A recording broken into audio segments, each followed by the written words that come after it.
بسم اللہ الرحمن الرحیم۔ شروع اللہ کے نام سے جو بڑا مہربان نہایت رحم والا ہے۔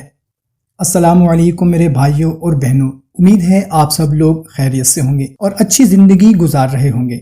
ہمارے ایک بھائی نے بہاولپور سے پوچھا ہے کہ بعض لوگوں سے سنا ہے کہ فجر کی نماز سے پہلے اور فجر کی نماز کے بعد جو خواب آتے ہیں وہ حقیقت ہوتا ہے، تو اس کے بارے میں کچھ بتائیں، کیا یہ سچ ہے یا جھوٹ ہے؟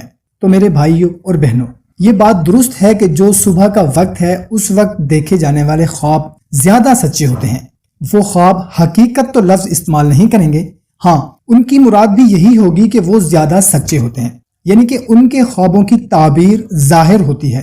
مفتی احمد یار صاحب نے ان کی وجوہات بیان کی ہیں کہ جو صبح فجر کے وقت یا رات کا جو آخری حصہ ہے اس وقت دیکھے جانے والے خواب کیوں زیادہ سچے ہوتے ہیں۔ ایک وجہ تو انہوں نے یہ بیان فرمائی کہ یہ اللہ پاک کے خاص رحمتوں کے نزول کا وقت ہے، برکت والا وقت ہے، چونکہ اللہ کی رحمت اور اس کے نورانی فرشتوں کے نزول کا وقت ہے، تو اس لیے اس وقت جو خواب ہوگا وہ زیادہ سچا ہوگا۔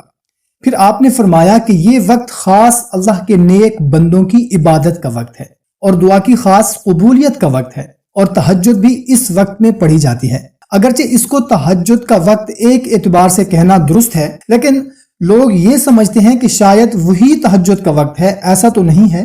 عشاء کی نماز ادا کرنے کے بعد اگر کوئی تھوڑی دیر کے لیے سو بھی جائے اور اگر اس کے بعد وہ اٹھ جاتا ہے تو پھر بھی وہ تہجد پڑھ سکتا ہے، لیکن عمومی طور پر کیونکہ اس وقت میں پڑھی جاتی ہے اس لیے عرفی طور پر اسے لوگ تہجد کے وقت سے تعبیر کرتے ہیں، تو اس وقت دیکھا جانے والا خواب زیادہ سچا ہوتا ہے۔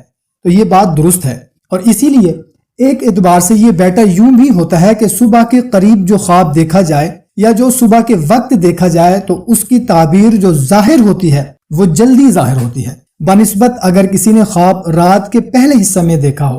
امید ہے آپ کو ویڈیو اچھی لگی ہوگی، اگر اچھی لگی ہو تو اس کو شیئر کریں۔ ہمیں دیں اجازت، ملتے ہیں ایک نئی ویڈیو میں، اپنا خیال رکھیے گا، اللہ حافظ۔